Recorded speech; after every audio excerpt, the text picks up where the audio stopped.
Welcome to another edition of the Sports One. And we are back. We got the full crew in the house. That is what it's all about. The Yankees, out of any team in the league, are the best equipped to handle a blow like this. I think there is a higher power at play here. He's due law of averages. That dude is the ultimate scrub. It's trash. Yeah. Every person you have in there is fucking trash. Next game, you're going to see a big performance. You can see it in the end of the game, and I'm just totally stoked and excited for this. And we are back. Welcome to another edition of the Sports Sport. And today we have the Barnes and Tony Show, Renee from the couch, possibly Matthew on the way. As we sit here on a Thursday, first day of the 3M Open, maybe Dalvin Cook coming to the town. Yeah, maybe dude. Aaron Judge back with the Yankees tomorrow. So much excitement, so much enthusiasm. How are you doing today, sir? I'm doing pretty well, honestly. You know, nice little Thursday here, getting ready for the weekend, dude. You know, some good baseball has been played. A lot going on in the news, dude. Trades, NFL rumors, like there's a lot going on. Love it. The divorces, dude. I love it. Yeah. Love so it. there's so much to digest, so much to talk about. But let's start with the leaderboard update here. And what do you know? Our defending champion at the 3M Open, a 3-shot lead, obviously early on here. Tony Finau, wow, 6 under through 6. Started on the back 9 here. And I just wanted to see if we could get the hole by hole breakdown. So his round is went birdie, eagle birdie, par birdie. No possible way to start a round better. And on 16, which is, I guess, his 7th hole, he drove the ball 300 yards into the rough. He's 120 out. So you would think that's more of a par opportunity, but you never know how close he could stick it to the pin. Needless to say, a great start for Tony Finau here as he just tries to defend his title at the 3M Open. Tied for second, you have Billy Horschel and Ben Griffin. Griffin through 8, Horschel through 7, starting on the back. Tied for fourth, you have a bunch of names here, notably Patrick Rogers, who just came up short at the Barbasol last week. Tom Hoagie, Hideki Matsuyama, as well as Keith Mitchell. Kramer Hickok, around here at 1 under par. And just looking further down the list here, not too many high numbers, luckily. So right now, last place, Doug Heim at +3. And then your favorite, Christian Buzenhout, +2 through 4. Couple comments here from Downtime TV. Is this Michael? I mean, it's either Michael or Renee, I guess. Renee's just has her poker face on right now. Renee has no poker face. Downtime TV says, "Let's go. Going to be a great show since the Yankees won, and Brian is happy for the day." And then just, "Hey, Tony, let's go." Right? I mean, no. Yeah, sure. No, dude. Tony. Yeah. Quick! Gotta go. It's crazy too. I have it right here, but really. You don't even know what I'm saying. But, we made picks just 2 days ago, and I had completely forgotten who I had taken. But I see here JT Molinari, right? And you went with Finau. I wasn't. You totally forgot, really? Equating that. Oh, yeah. I thought you were gonna say oh wow, Tony. No, completely forgot because that's too bad. When we do the preview the day before, I feel like I always remember, but when there's a couple of days in between, then it gets a little dicey. Yeah, after 24 hours, Barnes forgets everything. I mean, depending on what it is. Right. So you don't think the PGA is important?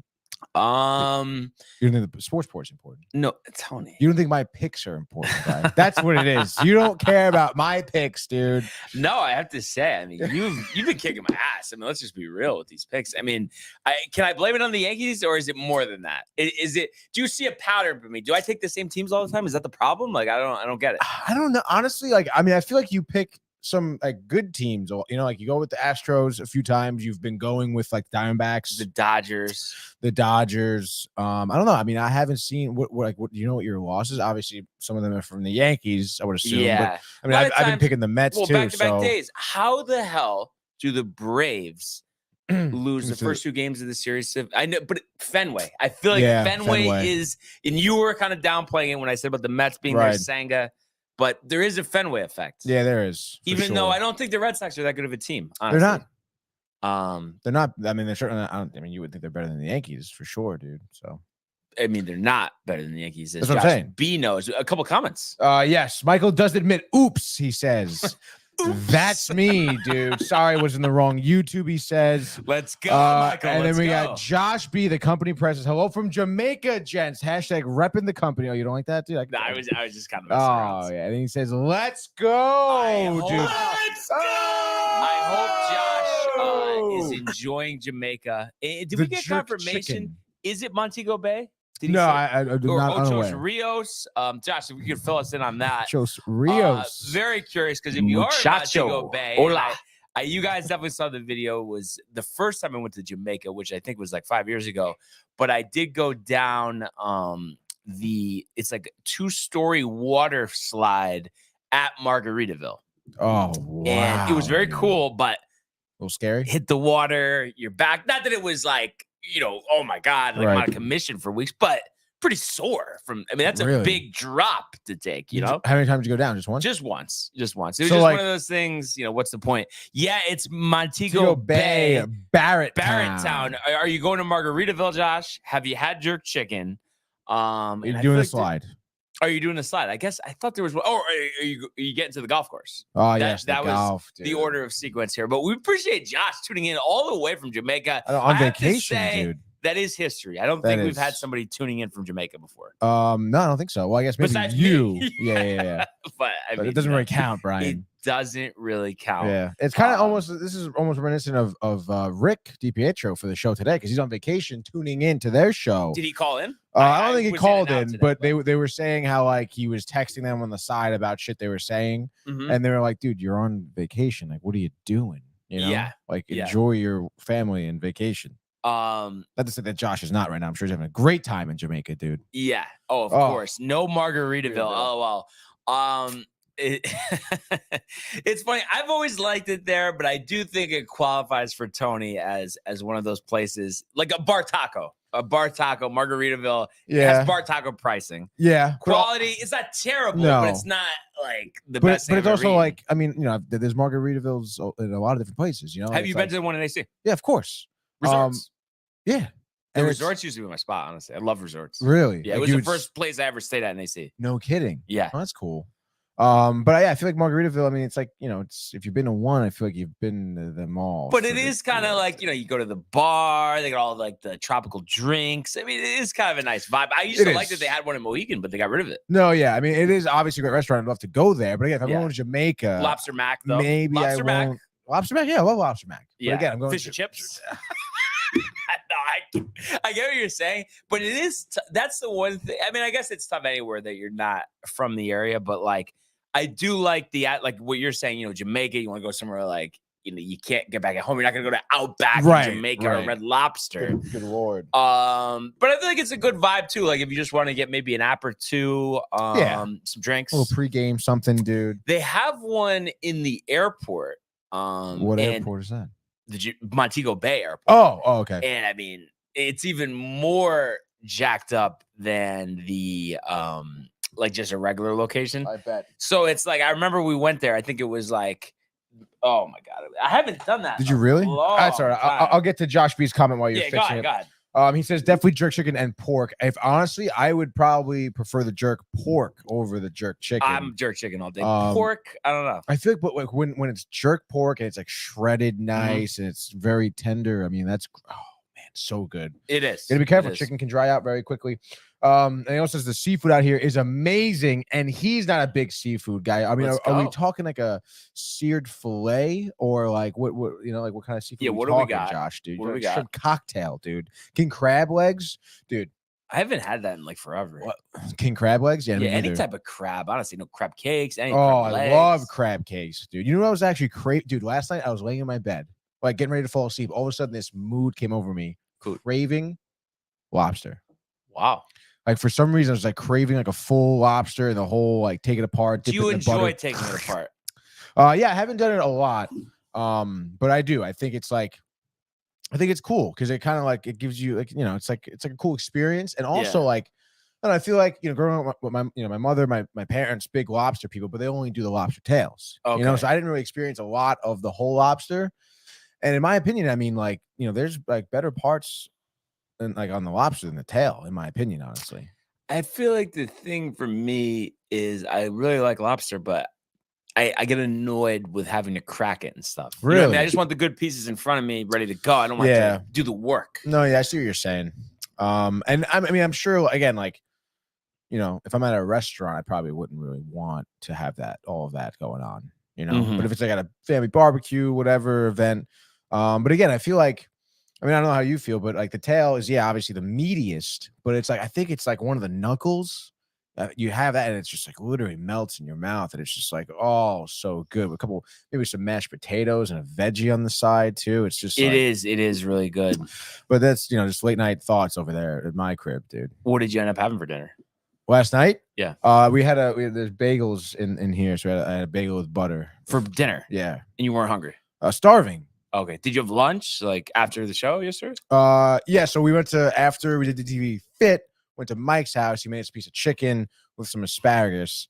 And pretty light for you yesterday, though, no? I mean, coming off the big day, obviously. Yeah. I think I needed a light day for sure. But it was definitely a little light, and I was like, again, in my bed at night, like starving. I was like, oh my goodness, dude. And then it's like, go on your phone, all of a sudden you see like some guy who's eating like some burger. And gotta go to sleep, gotta go to sleep. Yeah. Oh, because it's so annoying. No matter how good whatever you're eating is, it's just never worth it to have it and then pass out. And I know. We're talking about, you sleep so good and everything, but it's just not worth it the next morning. It's not brutal. It really is, dude. I was actually going to ask you, Renee. I know I'm catching you off guard here. Do you like lobster or no? Love lobster. Really? Now, do you get annoyed with the cracking or no?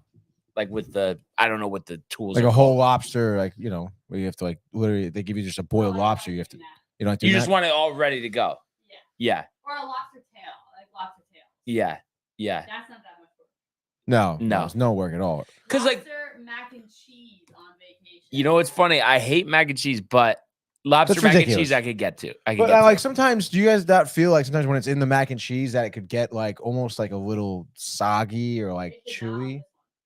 In what one? I've only had it a couple times. What? One that I had. When was this? I had lobster mac and cheese on vacation. Oh, an LBI. Yeah. Oh, okay. All right. Yeah. Chunks of lobster. And it was like tender, like no. Lobster God, grilled cheese is amazing too. I haven't had one in a long time, but really, yeah.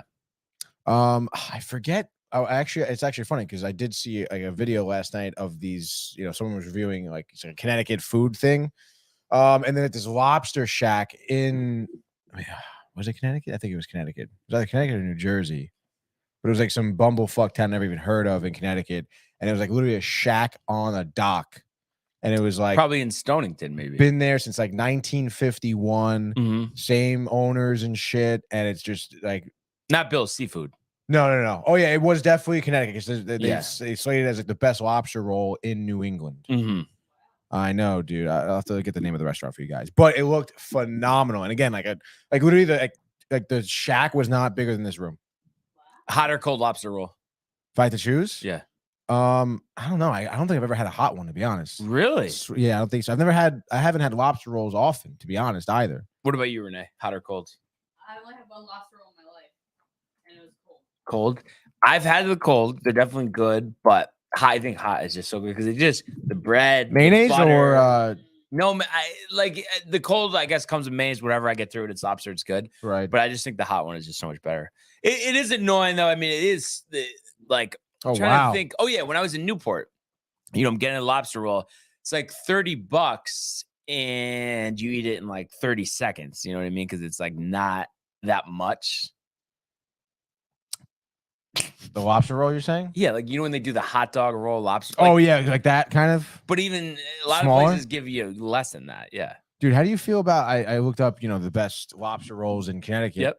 I don't think any of these are the restaurants I was talking about. Maybe Lobster Landing, actually. In Clinton, that sounds actually about right. Yeah, $26 charge market price. Yeah, I think this is it, dude. Lobster Landing, small lobster shack with a simple but satisfying menu. Yeah, dude. I'll look that up. But the first thing that pops up is Bryac, dude. And now I've had Bryac, by the way, like in Black Rock on Fairfield Ave, like Okay, that used to be Bridgeport Yacht and Athletic Club. Oh, I don't know what it was. No, it was the Black Rock Oyster House. Really? Yes. When did it Go down. Do they have a picture of it? This guy. Oh no, that is. Yeah, I thought it was Bryac Okay. forever, dude. But I've been there a few times, you know, undergrad been. stuff like that. I've had like fish sandwiches, like fried fish, Mhm. delicious. Never had a lobster roll there though, but I mean, it's an interesting spot. I would actually be interested in trying it out, dude. Yeah, yeah, Definitely some vagabonds that go there though. yeah. Yeah, dude. So yeah, lobsters and shit. Lobster craft, best lobster roll that you've had in Connecticut. Best lobster roll in general, bro.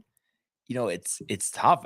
You know, nothing actually particularly comes to mind. And I've had. Oh, actually, I know where. It wasn't in Connecticut. No, it was in Plymouth. The Lobster Hut, I believe it's called. The Lobster Hut. Look it up. Yeah. Plymouth, Rhode Island. No, Mass.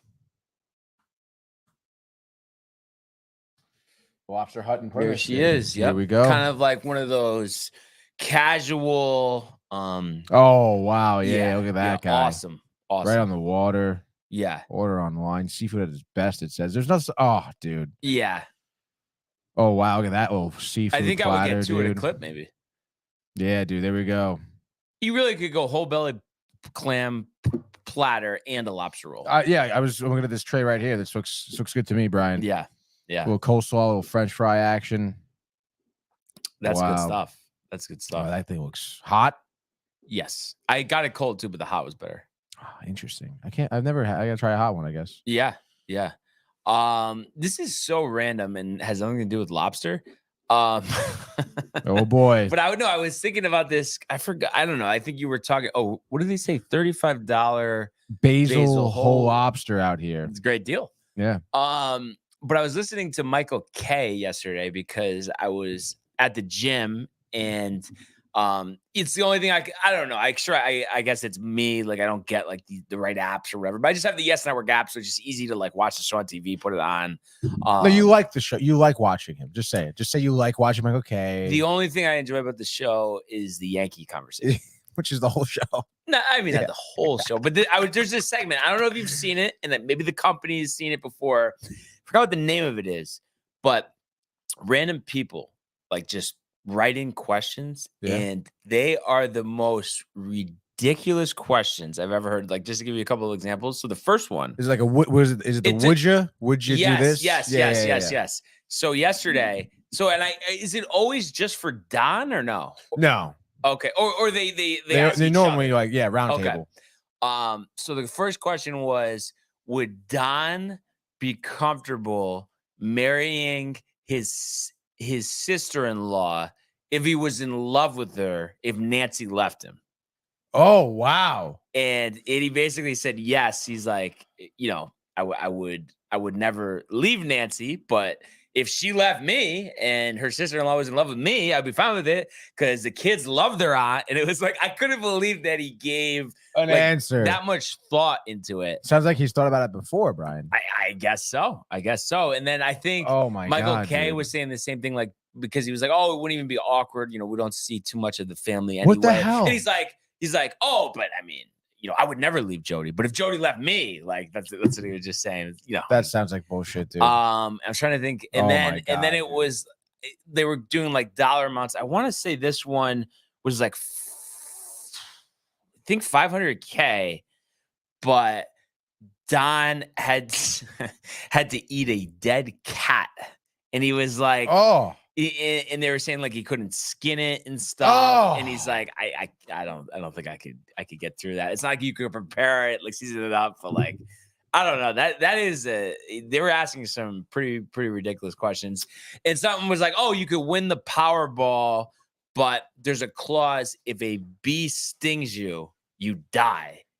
And Don's like, well, I've never been stung before, but then he like walked it back. He's like, well, we're talking about, you know how he talks. He's like, we're talking about death here. So I mean, I think I probably actually wouldn't do that. He always like sounds so lazy. Like, whoa, yeah, talking about death, here. Michael.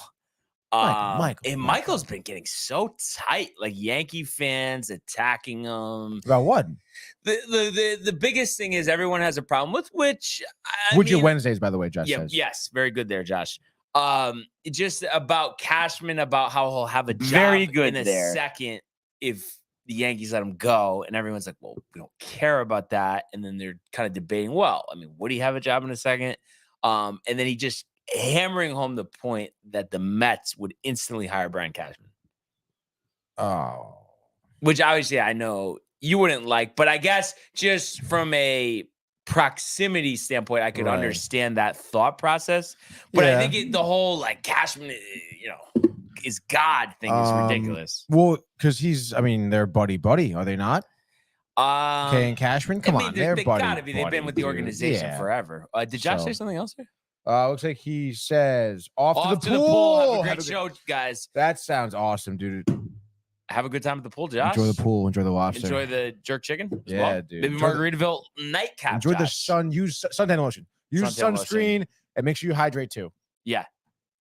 So, dude, honestly, hydrate when you're out in the sun too. It's like 10 times worse, especially if you're drinking in the sun. Like you gotta be like throwing in a couple waters, dude. Yeah, like you have to. Like even just like chug it. 2 seconds. 2 seconds. Chug a cup of water. And I know Michael's tight, but I just feel like in Jamaica specifically, it's tough to go all day outside with no suntan lotion.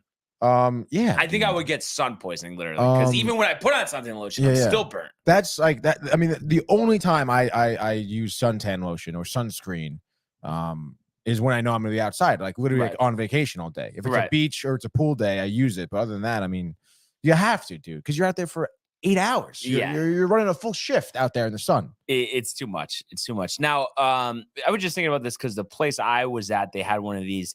Have you been to a place with like the swim up bar? Oh yeah, dude. Where? I'm trying to think. There's definitely one in Cancun. I went to Cancun years ago for my cousin's wedding. Yeah. Ritz-Carlton, Cancun. Wow, that must have been ridiculous, dude. I mean, well, actually, it was pretty intense because we were there for like I don't know, maybe like 5 days before the wedding, my cousin's wedding. Fucking hurricane day of the wedding. Everyone was supposed to be outside. Had to do it inside. Were you concerned for your safety? The next day. It was like supposed to leave, couldn't leave, Yeah. Hurricane, like you get hammered. I wasn't 21, this was years ago. Yeah, but isn't it 18 in Mexico? I think it is. Was it really? Yeah. I definitely remember having a couple drinks at the wedding, but parents were like, "What are you giving you a look, dude?" Yeah. But yeah, what you call it? It was still amazing. But yeah, the first couple of days, like you're in the pool, they got the bar stools under the water, so you can sit there. You're like half in the water, half out. Amazing. What you do a pool bar too? Where's this pool bar? Mohegan? No, Jamaica. Oh, Jamaica. They're usually sick, they're at all like of the trips like we have. There always is a pool bar. It's like freaking amazing, dude. It is. It's such a cool concept. It is. So yeah, I always enjoy doing that. The thing that's just so tough is because it gets to be too much out there. Well, but it's so hard for me when I'm in there not to every time get the pina colada and the Miami Vice. And it's just like so much sugar. I know, dude. But it's so good. It really is so good. But you can't really have like 2 of them, and then it's like. No, I end up having like 8, 9 for the day, honestly. Like 200 grams of sugar. And then you think about the buffets on that. I mean, you're putting in like a 4K calorie day with minimal exercise. I mean, you got to prepare for that. You ever been on a cruise, Brian? Yes. Buffet, like all you can eat all day. Like all day buffet. Yeah. Dude. Yeah. I went on one cruise one time. This was, I don't know, definitely, I think it was my freshman year of college or something. But like scattered throughout the cruise ship. Right. Like literally all over, like every other room or station by the pool, the deck outside, wherever, hot dog cart, free hot dogs. Wow. Literally, dude. Like every turn you take, there's a hot dog cart. You say, "Oh, let me get a dog." And ridiculous. You know what was awesome? One of the last, might even have been the last cruise I was on, but they got rid of it from the boat because I don't know. I randomly was like researching it after. But they had by the pool, and because sometimes lunch on a cruise can be a little finicky, like from the buffet.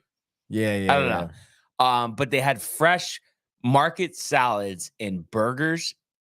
It with French fries. I mean, it was like the best quality burgers and salad every single day for lunch. Amazing. At the buffet? Not at a buffet. Poolside. Making them fresh. What cruise ship is this? Norwegian Breakaway. Might have been on it. I think I was in the same boat. Yeah, because I Yeah. definitely remember being poolside and having This- craft burgers Yeah. every day for lunch. Oh, And it man. was, dude, oh my God. Yeah. And of course, you know, it's like I'll start my day with like a Bloody Mary, a couple Yeah. of beers. By lunchtime, you're feeling good. And it's, oh my God, dude, unbelievable. Yeah. Yeah, absolutely. Cruise ships are sick because of like everything's all included. Mhm. You know, like you get the drink package, whatever. But it's like, I don't know, cruise ships are kind of scary. Yeah. Yeah. They just go to a resort, I know, I'd rather do that. play golf, you know? That's what we should look into. Some type of big resort enclosed that we can all be at. You know what? inclusive, like, And I'm down for it, Right. but you know how we are with our food. The one thing that's just a little annoying, very tough for a good deal, especially go to an all-inclusive place, good quality food. It's always, you know what I mean? yeah. I guess that's just the way it is. You suffer a little bit because it's all included. Like, what are you gonna do? Yeah. I almost wish it was like just so the food was better. All you could drink a la carte food. Yeah, that would be sick. Because, you know, but I guess it depends what, like, now you said the Ritz was all inclusive? Yeah, And was that food good? delicious. But it was Okay. like, again, like this was like part of the wedding deal. So it You know? wasn't like what like somebody going there for like vacation would have.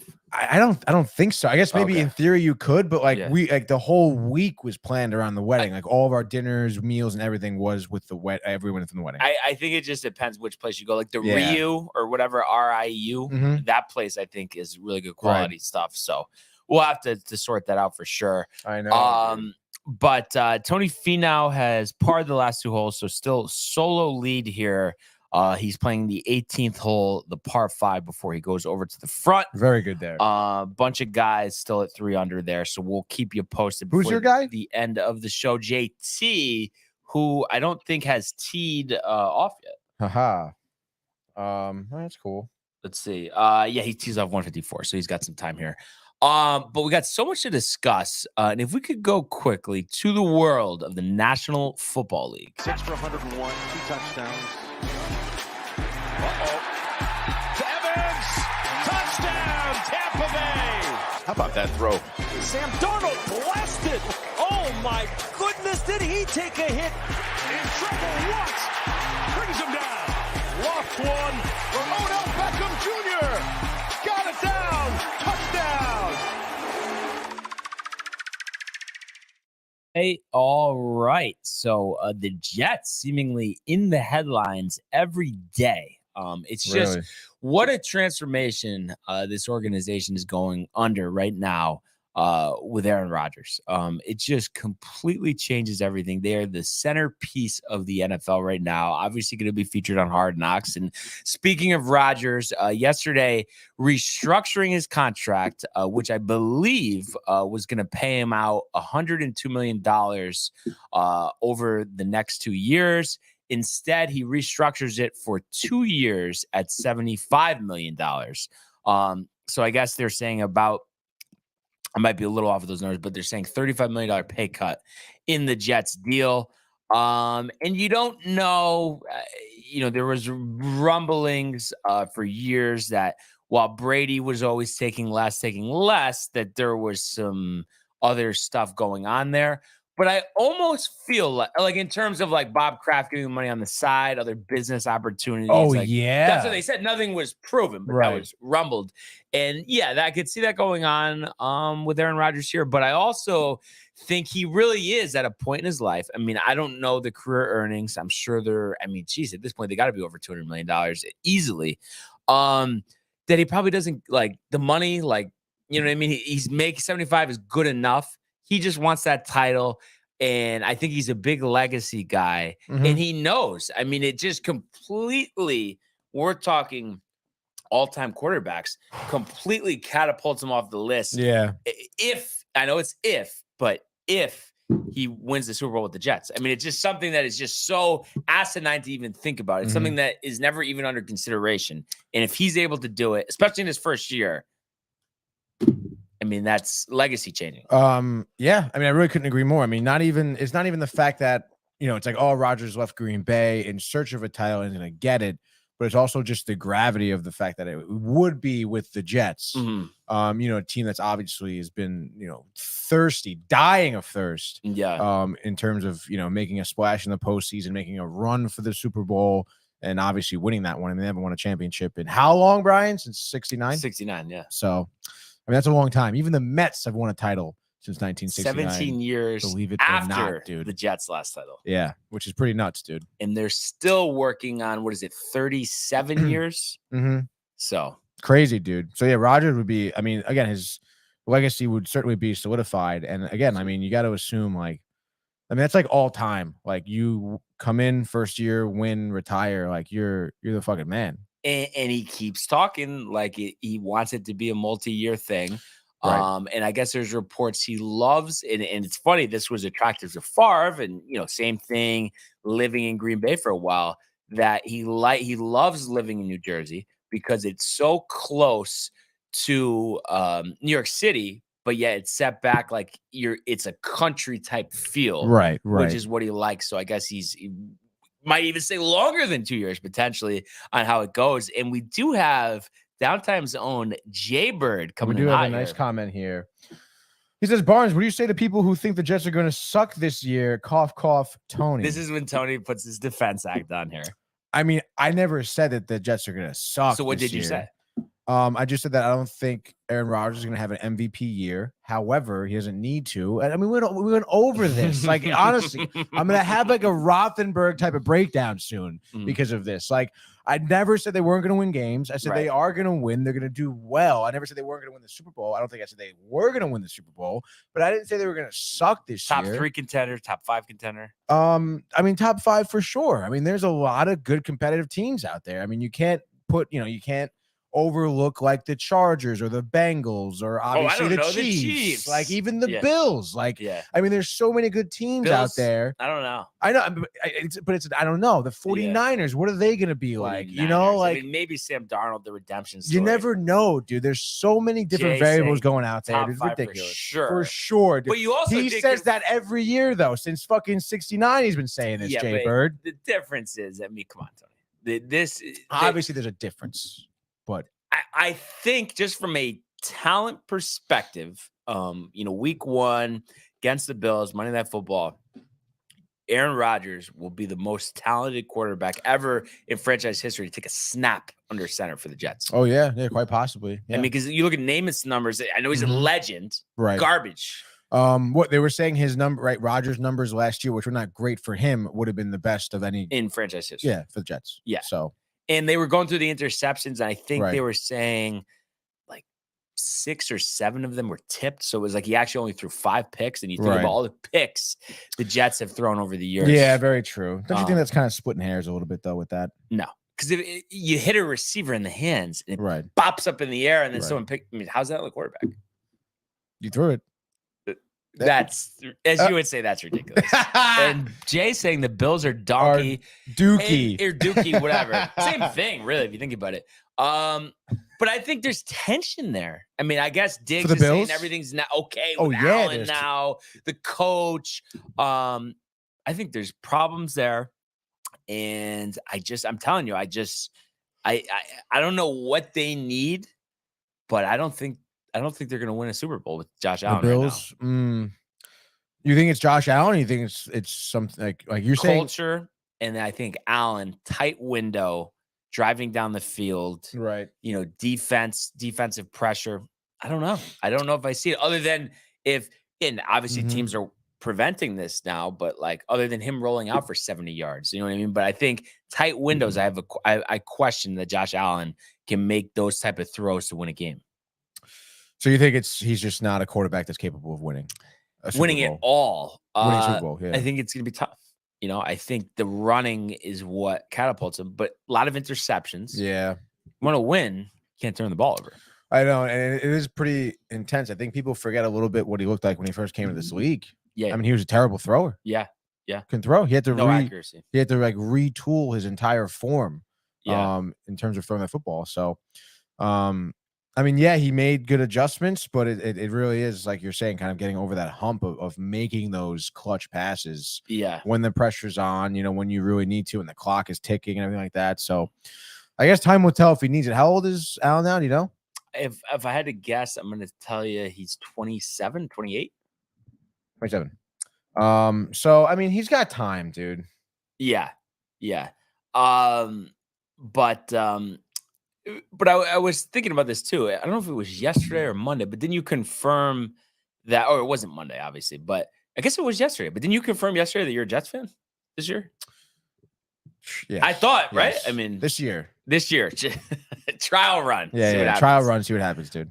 So being the big Jets fan that you are this year, are you excited about the news that Dalvin Cook, is meeting with the Jets this? I guess they said Sunday, but then he's in town today. I don't know if it's like a full weekend extravaganza. Yeah, it sounds like it. What do you think about that? I mean, look, in a as the narrative around the NFL has been such about how like running backs aren't valued as high. Regardless, if you take a little bit of a dive into this guy's numbers, Dalvin Cook, I imagine, obviously he's a little bit older on the older side in terms of his career. But I mean, last year I think he had like 10 touchdowns, like 1,300 rushing yards, 300 yards receiving. He's a decent quarterback, out of the backfield. He's someone who can block for you, someone who can run for you, obviously someone who can score. What did I say? Quarterback. Oh, sorry, running back. David Jeter, dude. So pretty solid running back. And I mean, I think it would be a really good addition, honestly, to the Jets. I mean, it's just like another tool you can have. I mean, why would you not try and bring him onto the team? Obviously depends on the contract and what he's looking for. But if I'm the Jets, to even make a bigger example, I'd see if he would take a 1 year, but I would make it like 1 year, like $13 million. Now, I agree with that. Now, can you actually pull up the updated Jets cap scenario? I want to see if they added the new Rodgers contract in there and just what the cap space is. But I agree with you. Let's see. Does it say room? The cap abilities, cap space, 15 million? Yeah, dude. Wait, yeah, that sounds about right. Yeah, because I think that's what I think Dave was talking about that this morning. Yeah. Okay, so I mean, I know it's a lot, but I'll give Dalvin Cook $12 million for 1 year. Yeah, and I think he really wants to come. He wants to win a Super Bowl. And he just knows how good Aaron Rodgers is from playing with him so many times. And he definitely is frustrated. He's had Kirk Cousins, I think, his whole career. Yeah.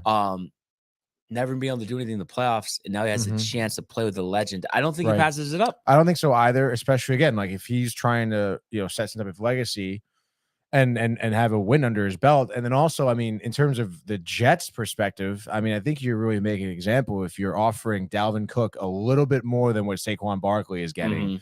And obviously it's just you're valuing him in terms of how the Jets use running backs. I mean, it's he's not as high as a value as Saquon Barkley to the team.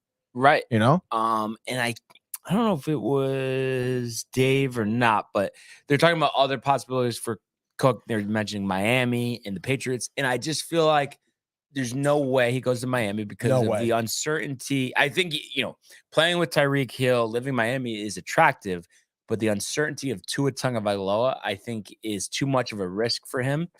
And then the Patriots, I mean, sure, he would probably be featured in that offense. He'd get a lot of run, but they're not going anywhere with Mac Jones. So I just feel like it's a no-brainer. Dalvin Cook will be a New York Jet this season. Yeah, no, I really, again, like it doesn't make any sense for him to go anywhere else. I mean, the Jets seem like to be one of the most contending teams, at least that are certainly the most contending that are interested in him. As Matthew joins us. Pretty excited, dude. First time, long time. What's up, dude? Nice shirt. My mother said the same thing. Oh, it's nice. Nice, crisp white shirt, dude. Clean. Cook to the Jets. It's happening. Yeah, Cook. I think so. And it's interesting, Tony, because we're just having this discussion about the running backs, the devaluing stuff. But I think this is the rare circumstance where him coming to the Jets like makes a huge difference and kind of puts them over the top, and I think easily makes them the favorite in the AFC East. Yeah, I think so. I mean, I don't know. We can run down the other running backs in the division, but I mean, Cook I'm so pumped. Clearly be the best. I mean, I didn't realize he's still so young. Too. Yeah, 27. I Came thought in the he league was at 22. Florida State. Brother James, I believe, that's on the Bills. I was gonna say, okay, yeah, or Jimmy, as we like to say. I'll tell you what, Jimmy. if he's gonna possibility of going to the Bills, we gotta get him. I don't. 'cause we Yeah, can't, but that'd be tough. I was running through with Have him Tony. in the I just don't think anywhere else makes sense. Like, why does he not want to go to the Jets? I'm surprised the Cowboys haven't tried to get involved. Yeah, I think like it's just because. I mean, I know Pollard's up in the air, but I think they want to feature him. So that would make sense as to why. But I think really, even looking at the whole AFC, especially with Dalvin Cook on the Jets, I don't know how anybody is ahead of them power ranking wise, other than the Chiefs. Right? I mean they're stacked at every position. The Jets. Yeah, dude. I wish they had Elijah Moore. Imagine. Yeah, I know. That would be so dope. Like, who's in the slot now?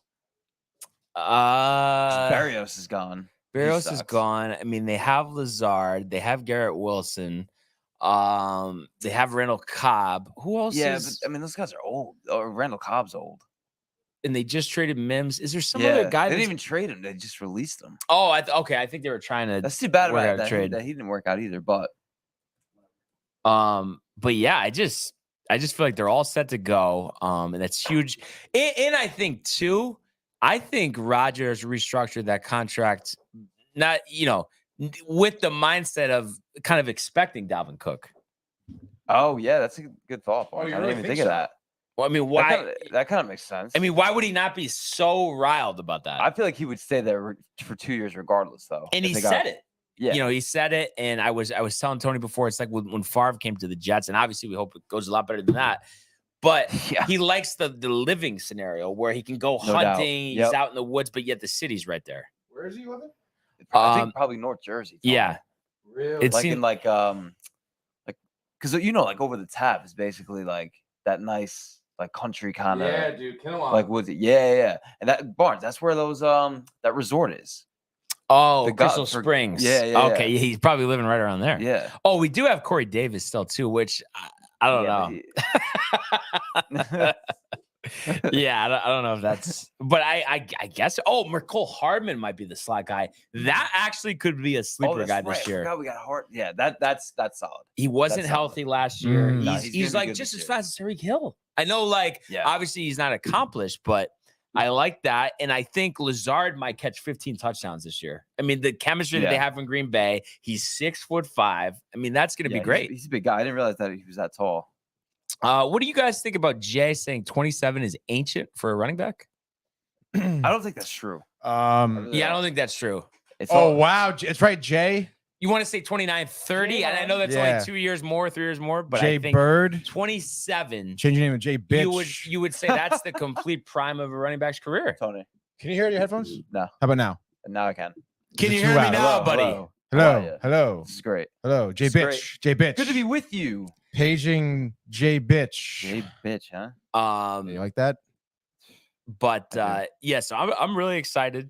What are you excited for? Very pumped for the NFL. Are you pumped for Hard Knocks? Yes, I am, because I don't usually watch it, but it'll be interesting. You know when it comes out? Do we know? Yeah, do we know when it comes out, Tony? I don't, Tony. Look it up. I'm gonna say probably like the first week of August. Usually August 8th, dude. August 8th. Okay. What up, dude? Watch party.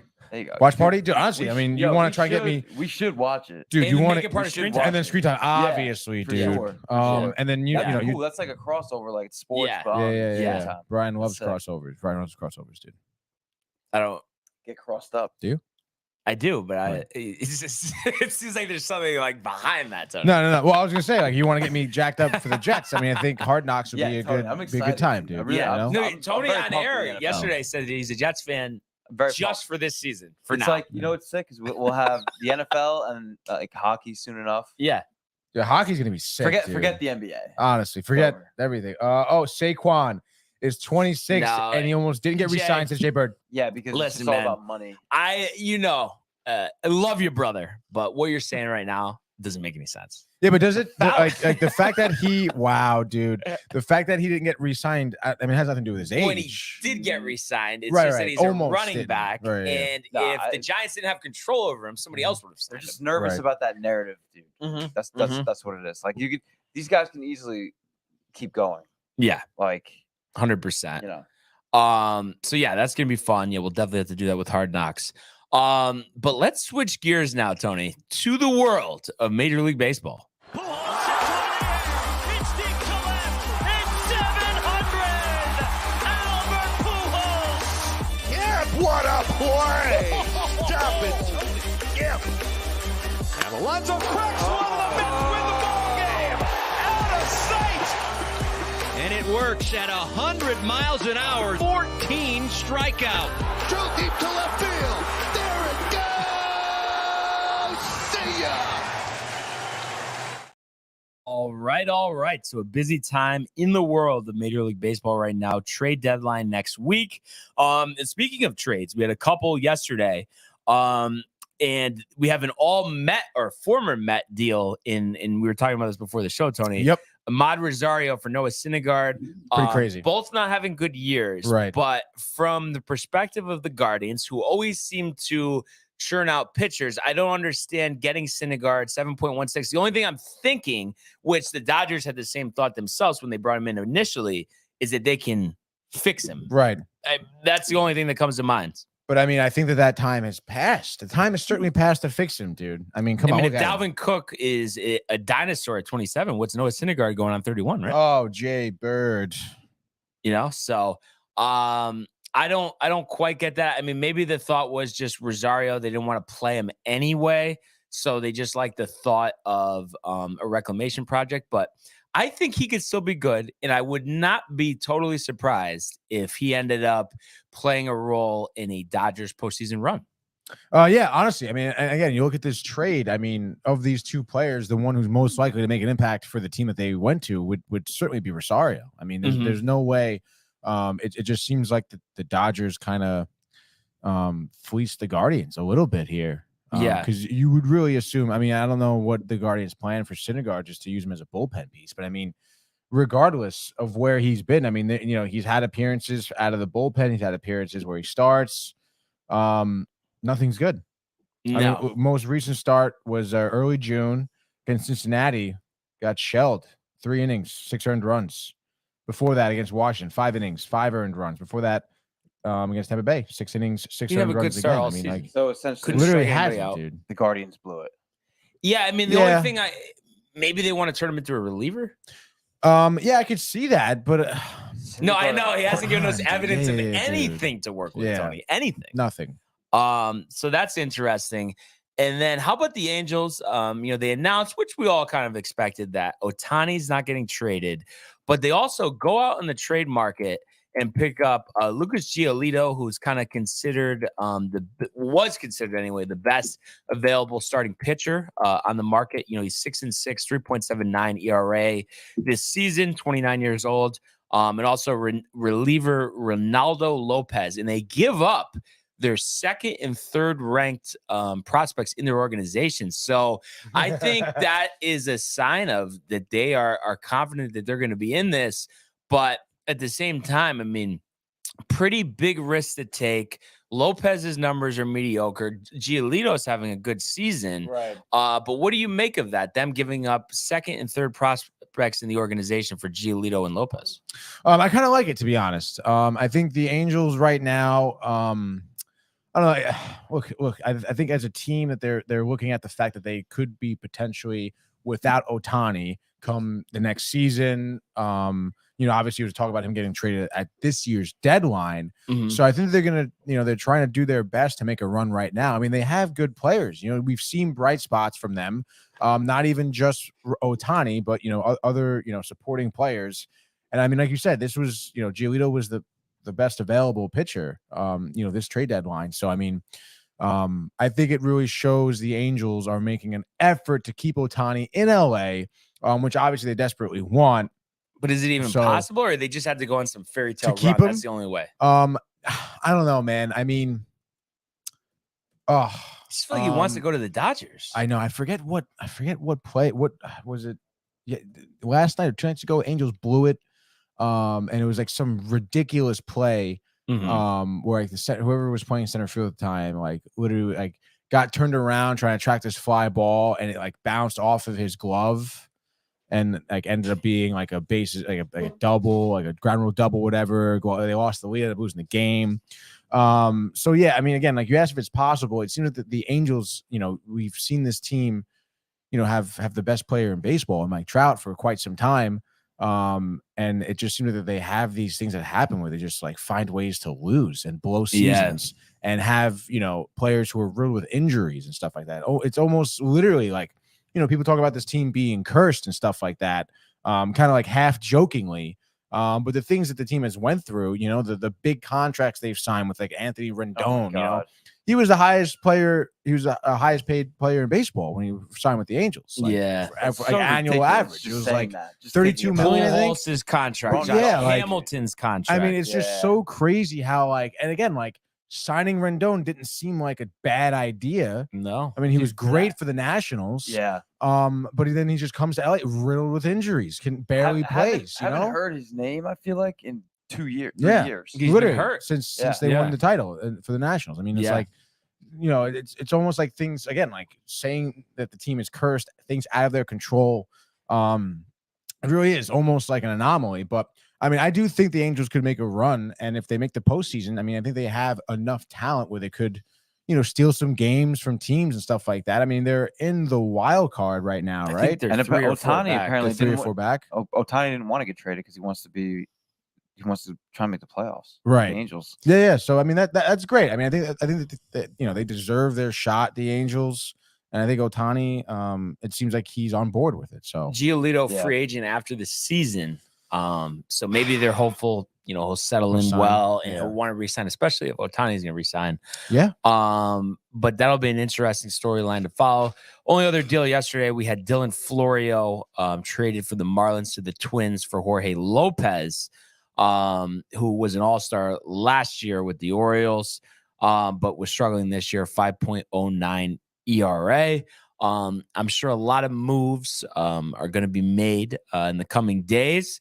And I'm sure we'll be keeping a close eye on that, especially with the Yankees and the Mets. And speaking of which, we had the last game of the 2023 Subway Series last night. The Yankees coming up victorious in this one, 3-1, as Carlos Rodon picks up his first win as a Yankee.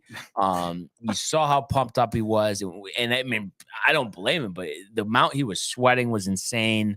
And it was, he went shirt open. A lot of sweat there. A lot of sweat. But it was I had the chest hair going, dude. and it wasn't the shutout that I expected, but one run we'll take it. But I did expect him to recover from the whole kiss incident and whatever. You know what I mean?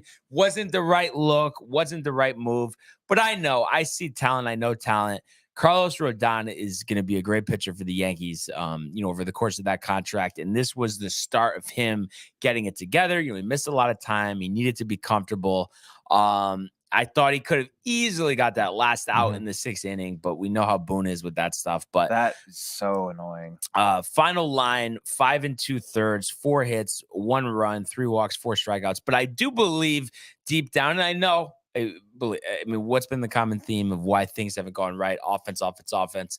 But I do think he is going to be invaluable come postseason time because the intensity. I mean, you see it on his face. You see him yelling.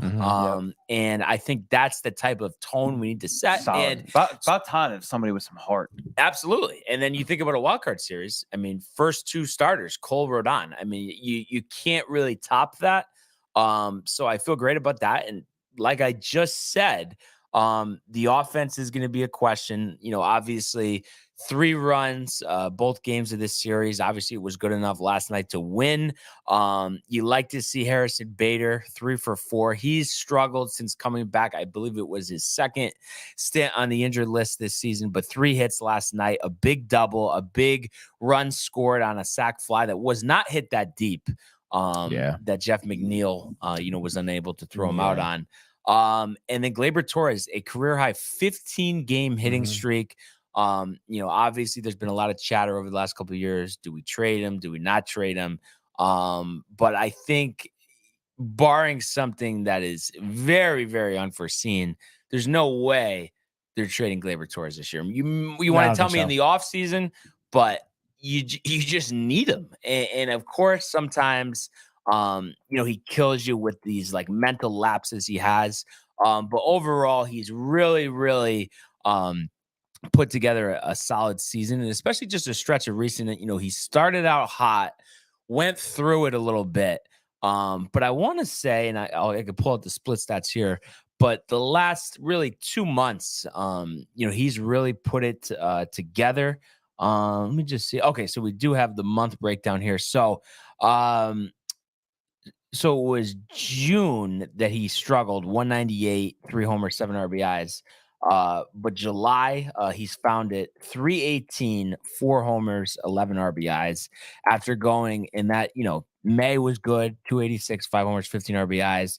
April, was kind of mediocre, 3 homers, 8 RBIs. So an up and down guy, but he's had some big hits for us. And like I said, we just need him in this lineup. And I would only expect, with an Aaron Judge return around the corner, Gleyber Torres's play to even go up and to get even more productive results. And I think just because of what he did back in 2019, hitting the 38 home runs, we have such high expectations for Gleyber that we don't realize offensively, he's easily a top 2, top 3 second baseman in the entire league.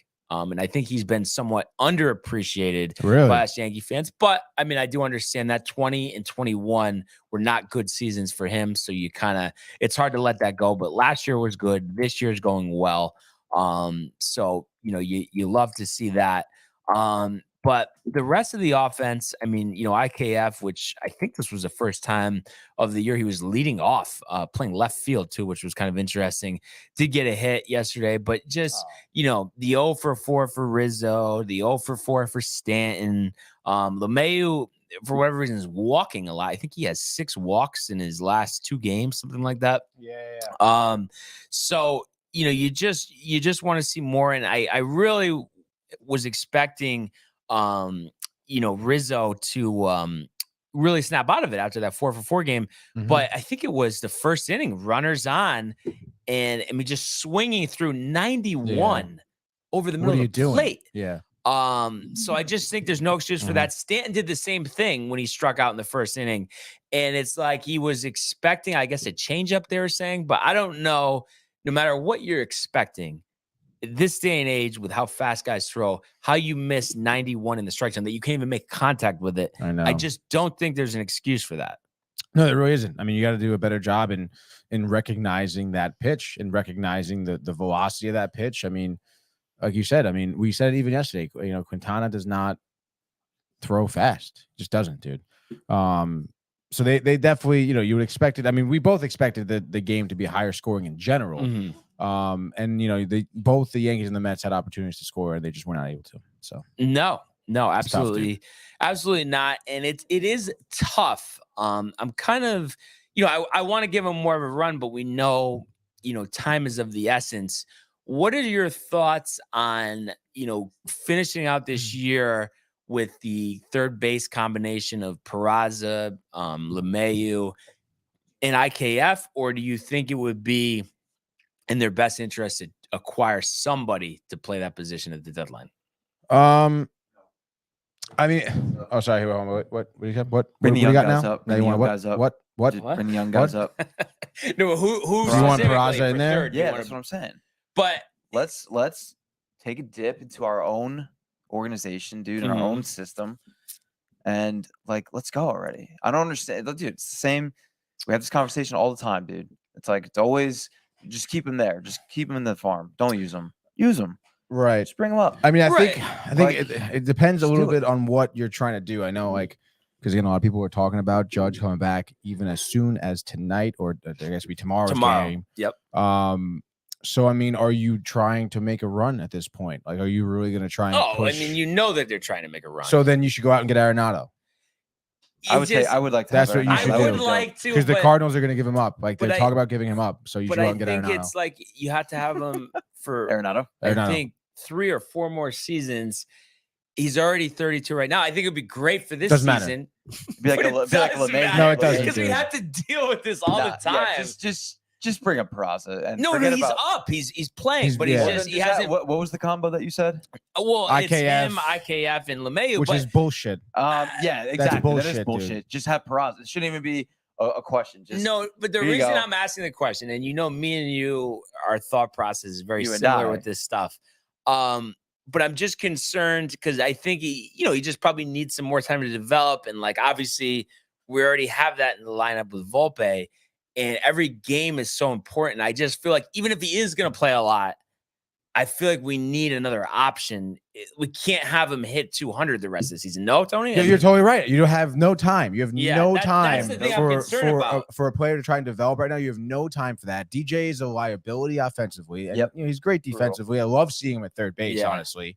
IKF is a liability defensively, I feel. I don't even trust him in left field, to be honest. Yeah, he probably is better than, I don't know. McKinney's made some good plays. Then he makes it, or Bauer. Yeah, McKinney and Bowers. It's very, very, very average. I mean, we saw it in Game 1 against the Mets 2 days ago. Yeah. Like they were not communicating well enough. All three of them, Bader, McKinney, and Bowers, were not communicating well enough as an outfield. But I'm telling you right now, like if the Yankees are planning on making a run this postseason, they need to get out and get Arenado while he's still available. And I don't know. I feel like Hal should be in the sense of like this is a for now situation. If you want to win, you're going to need Arenado. You need him. You need his bat. You need his Gold Glove at third base. He's going to want to win as well. He wants to get out of the Cardinals for sure. The dumpster fire that team is. And if you have to eat his contract, just eat the money then. Like, I feel like this is a good time for Hal to prove, like, I'll go out there, I'll lose money, we'll try our best to win, and to maybe, like, turn the fans around and trying to get behind him. And I feel like I don't know, Brian, you got to be in agreement that, like, obviously Hal is not in great standing with the fan base here, simply because he goes out for these bargain bin players at the trade deadline, and it's just not enough for the players, for the Yankees to, cleanly get past the Guardians or, even win a game against the Astros, like you got to do a little something more. And I think Arenado is going to be your best bet. No, I mean, I love it really like this season, next season. But the thing is, then you still have him for 3 more seasons. But I guess. So what? You tell me he's not going to be good for the next 3 or 4 seasons. I just feel like we see these guys like exactly at his age. Well, just not perform. They're gonna for get us. fucked. It would. You still just say whatever. Just do it. I mean, is it better than? But like, I kind of want it's gonna to, come though, back. but you have to, dude, because it's better. Dude, you know what? It's better than what you have now. You cannot move on with hoping Peraza develops. With hoping LeMahieu will somehow figure out how to see a pitch. You know, you have to pick one Yeah. mindset over the other. Like it's either you ride it with the young guys and try to let them do it and make a run with them, or if you're really gonna want to just have a sure thing now, then they have to pick one. They have to pick a way they're gonna go. Especially if they're in the playoffs. You can't be switching your third baseman in the playoffs. Exactly. Like that, you know? But I do think there's enough guys to trade where you could have both. You can get a guy or two now and then keep most of your guys. You know what I mean? You're not going to have to give up, your don't top give up 5 the farm. prospects. Don't do well, that. with the contract, either you're not going to have to. Because I think if you assume the contracts, you could get away with prospects. I mean, I guess it would be solid because it's just unbelievable that now, like, DJ sucks. Yeah.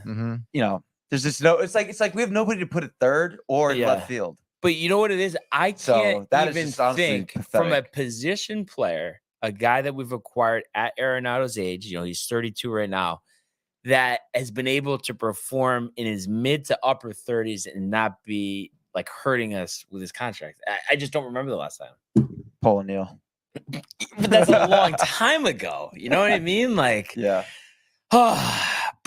I don't know. It's tough. It would be just very exciting to have Arenado and Bellinger. I think it just completely changes the lineup. Then you put Judge.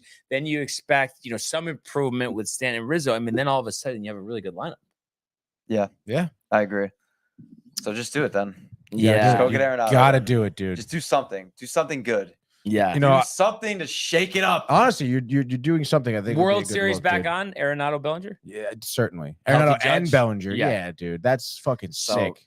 That would be Yankees being the especially, Yankees. dude, watching Rodon, by the way, pitch last at that first He's fired inning. up. He's jacked. I mean, again, the first Dan inning Campbell. blows literally like he must have had like a million espresso shots for the game because he blew a fastball by Nimmo, got Vientos with a slider, ends up walking Lindor, but then strikes out Alonso. I mean, he was fired up, dude. Yeah. And did you see, dude, honestly, like I was kind of pissed looking at the lineup for the Mets yesterday. I mean, I feel like Mendick at second base, McNeil was in right, and then Vientos at third. I mean, I don't know, dude. I mean, I feel like why was that the lineup, dude? Buck just at this point. Honestly, you're gonna try things in a game against the Yankees where like your fans actually fucking cared about if they won, if they beat the Yankees. Like you're gonna put a lineup like that out. And I understand. I don't know if you saw McNeil robbing Torres of that home run. I think in the fifth inning. Yep, great catch. But I mean, you said it too. That sac fly from Stanton. I think Bader scored on that one, right? McNeil like misplayed the ball in shallow right, and then what are you doing, dude? Like he's not a natural outfielder. You can't put him out there again. That's why the Mets should get Bellinger. I don't think that's gonna happen. A couple comments here, Brian. By the way, going back to Jay Bird, actually, in terms of the running back, and he was saying to you 2 different sports. I forget who we talked about in baseball. Maybe Rosario, maybe. Maybe still young. Yeah. But 2 different sports, dude. Can't compare. He says. Michael says, Matthew, let's go. He says, and then he goes as far to say, where are we? We're right there. Bang, Matthew. And then he goes as far to say, this show is exponentially better with Matthew on.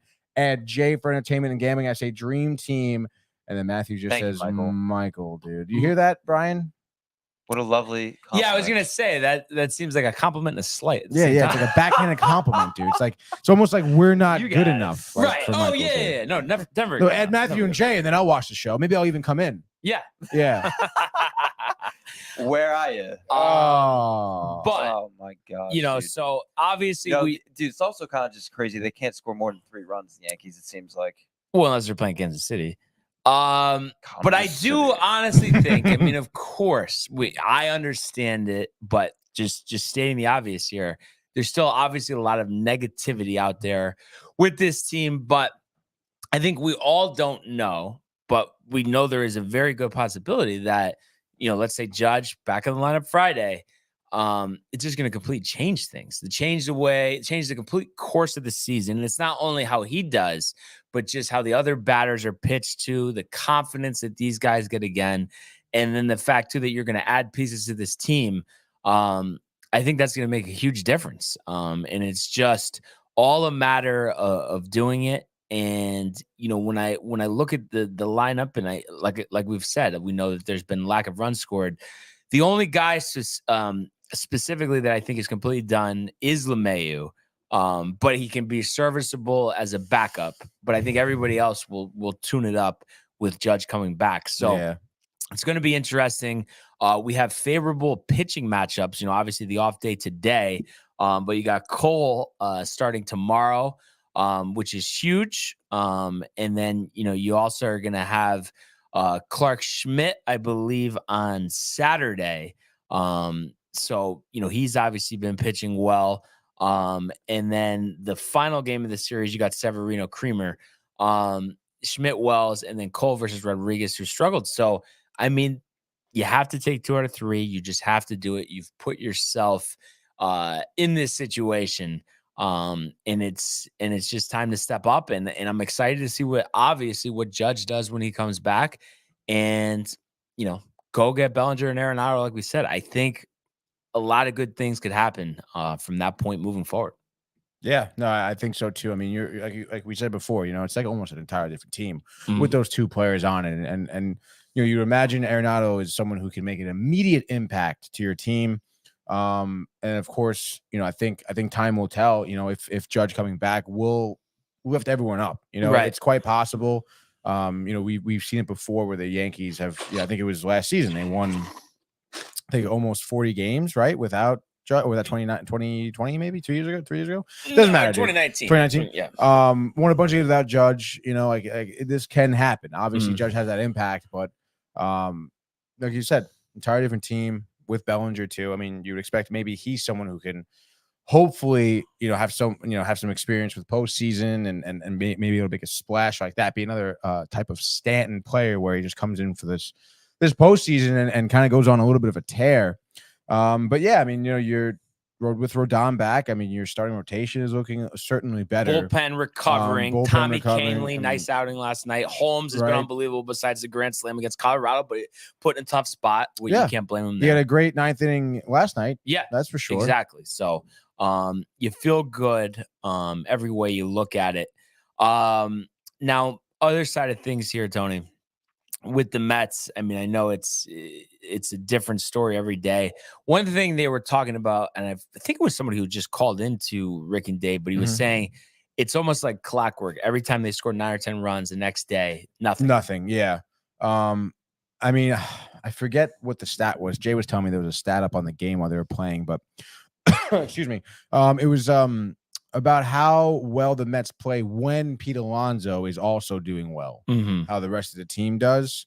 And I mean, I think last night he was 0 for 4, Alonso, I want to say. Striking out in big spots with runners on in scoring position. He's just, again, like he hasn't been, I think his average is like down to 220 now. Alonso's not been doing well. And again, like the stats show when he's not doing well, the rest of the team doesn't do well. And, what did he do against the first game against the Yankees? He hit 2 home runs, Right. So it's like, obviously the proof is in the pudding there. And it's just, on top of that, I mean, again, I know that those stats could get kind of wonky this season because, I mean, he's really the only one who produces power for the entire team.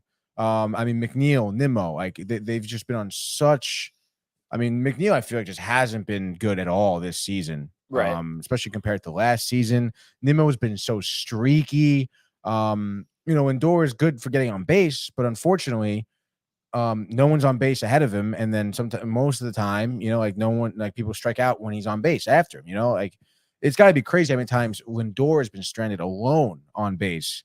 Especially I think he has 18 steals. Like he does a good job in getting in scoring position, 18 steals, I believe, on the season.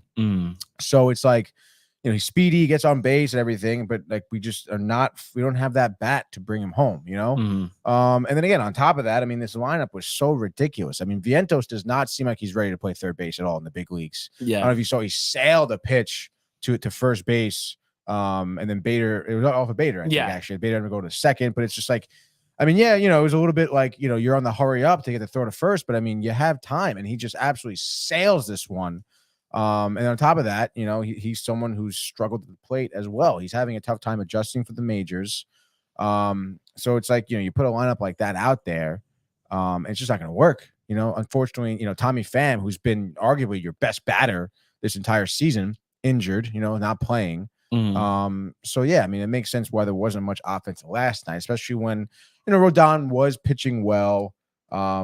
But I mean, it's tough that this team is kind of streaky. And then on top of that, those games where they do have the offense kind of buzzing, they still end up blowing it because, poor pitching or just poor defense or whatever. So, the Mets are certainly in a tough position. I know Quintana, I think the Giants were interested in possibly picking him up.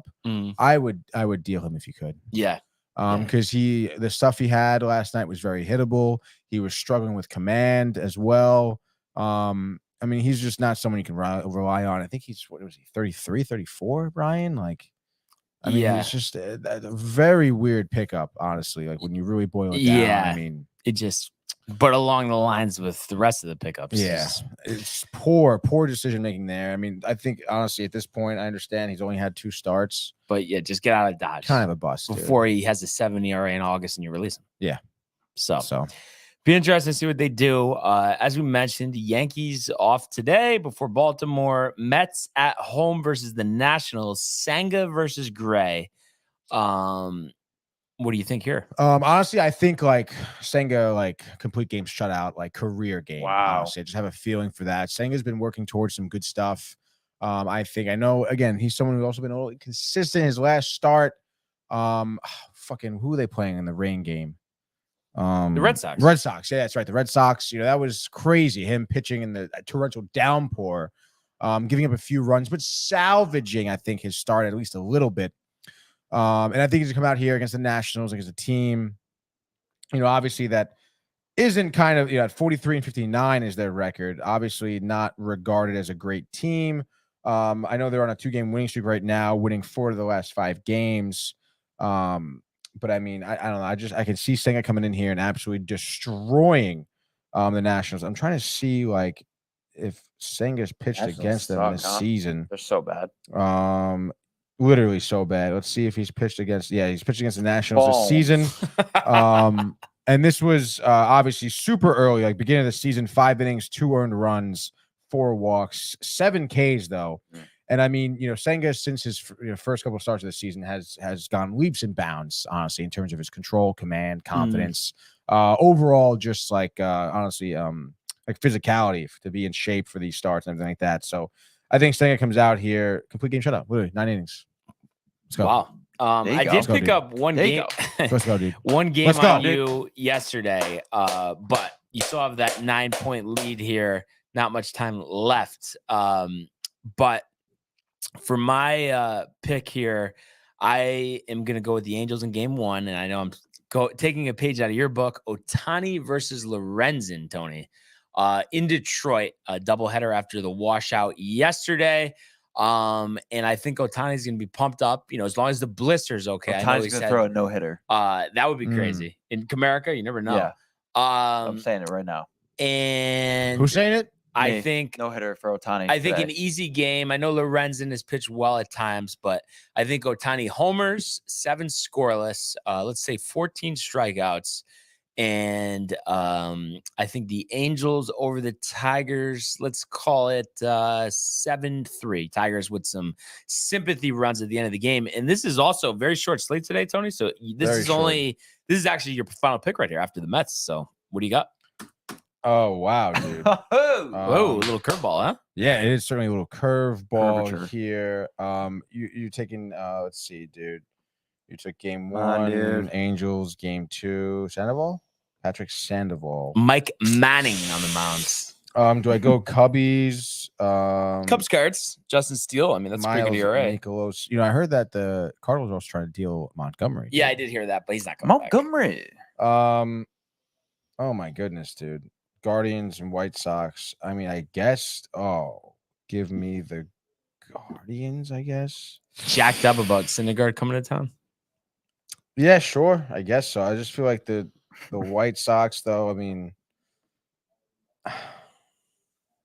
they're losing. They're on like a 6-game losing streak. Yeah, I guess. Give me the Guardians, dude. Bibby, Tanner Bibby, 24-year-old, 3.04 ERA, pretty solid. Josh Naylor, maybe hitting a couple dingers tonight, a couple RBIs. Give me Cleveland. I say they win 4-2. All right, and I am gonna go with Justin Steele here against Mikolos. Cards are ready to pack it up and go home for the season. So I just don't think there's too much motivation for them. And the Cubs want to hang on to faint playoff hopes. And there's even conversations that they might not even deal Bellinger and Stroman, which I think would be a mistake. I think you really want to replenish the cupboard over there. Because it's been tough sledding after winning the World Series in 2016. There hasn't been too much consistency, and we'll have to see. But I think this one is no problem. I think Steele gives them 6 1/3, 2 earned runs, 8 strikeouts. Cody Bellinger, number 16 of the year, just continues that torrid streak that he's on. There we go. And I'm going to say end of the day, Cubbies 5, Cardinals 3, Arenado to the BX. Arenado right to after the game. After the game. Dude, yeah. That'd be kind of sick. Because I was going to mention this because we were talking about Nationals. I guess there's some rumors. This is the type of trade just I don't like. In addition to Grichuk or whatever, like I know he's done well against the Yankees. I don't want any part of him. But there's also talked about a package of Candelario and Thomas. I don't think I could get into that. Tony. Why would they want that? Like, why? Poor K. I don't know. I guess it's an upgrade. But you've seen more national games than me. I mean, are those? I guess they're having like decent seasons, but I don't know. They just don't strike me as somebody who strikes fear in the opposing team. Certainly no. They do not strike any fear, no. Candelario, you've seen bright spots. Fear. But I mean, again, like you said, there's no like dominance, no fear. Yeah. Yeah. So I don't think that's the right. I think you need to be bold, honestly. I mean, Think so, it's it's time to turn it around. And sure. I mean, I guess if Bellinger doesn't end up coming to the Yankees, call up Florial, but it seems like there's more of a chance that they just end up trading him or releasing him for whatever reason. But that would be something interesting I would like to see. Mm-hmm. So we'll have to see there. And then the only other thing here, another dog here. Another update from the 3M. Finau has now, after that birdie on 15, has parred 4 in a row. So still sitting at 6 under on his 10th hole, number 2. Justin Sue is tied with Billy Horschel here, both 5 under par. Hoagie, Matsuyama, Svensson, Schnettker, and Duncan all tied at 4 under. Further down the list here, Sam Bennett, the newly turned pro this season, 3 under through 5. So seems like some low numbers on the board. Gonna be an interesting tournament. And who knows when one of those many water hazards will come into play, Tony. Yeah, that's for sure. Throughout the weekend. Yeah, watch out for that. Finau wire to wire, or yeah, of course. 27 under course record. What's the record right now? 26. I think it's only like 21 because remember it's only been 4 years because it used to be a Champions Tour event and stuff. Wow, 4 years, huh? 4 years, dude. 4 takes years. a lot of years. You know what I'm wrong? This has nothing to do with. Actually, first, does he go wire to wire? Yes, easily. So I know day-old leftover is not ideal, but for lunch I got to do an appointment after this. But when I get back, stop it, dude. 2 pieces of Southport. Oh. It says day old, so I don't know, dude. It's fine. Pizza. How long do you give it, Tony? Pizza? A couple days. Yeah, like 4 days. Dude. Yeah, Like, but you're all right. 4 I think is it though. The I'm at 2, so obviously I'm good. But I don't like going too long. It's like really, ideally, it's nice to have it the next day, but sometimes you don't want the same thing again. You don't want yes, that. you do, dude. You want the pizza though.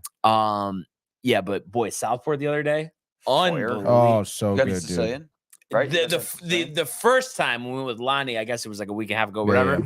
So but good. this time we just went cheese and sausage and cherry pepper, Classic. and then the Greek salad, and they went extra grilled chicken. Yeah, very nice of him, dude. Oh, dude, I just That's thought so of this good. because I was thinking of how we say that. So you would have absolutely lost it. So last weekend when I was in Massachusetts, after I played golf, I was in the clubhouse, and literally the person goes, where are you from? I love the way you say water. Like literally like that. And it's so funny. Water. I feel like I only say it like that because of that whole like thing. The Like, you water. know what I mean? And Yeah. she was from Canada or something. She's like, oh my God, like that accent. Oh, wow. She'd be like, what about you, eh? Yeah. Then she started pulling out a couple of those. Oh man, that was funny.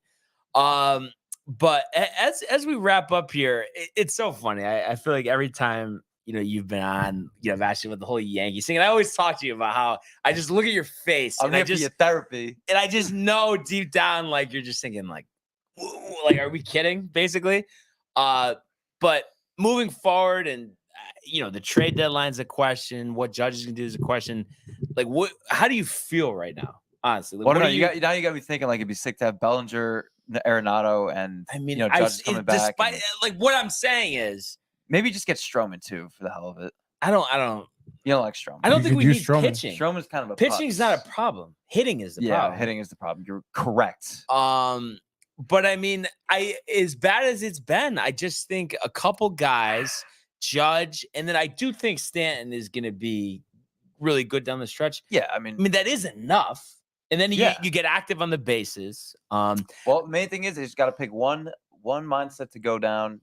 Like we said, yeah, just the one. Don't be trying to do too many things at once, like you always try and do. It always blows up in your face, gentleman Jack.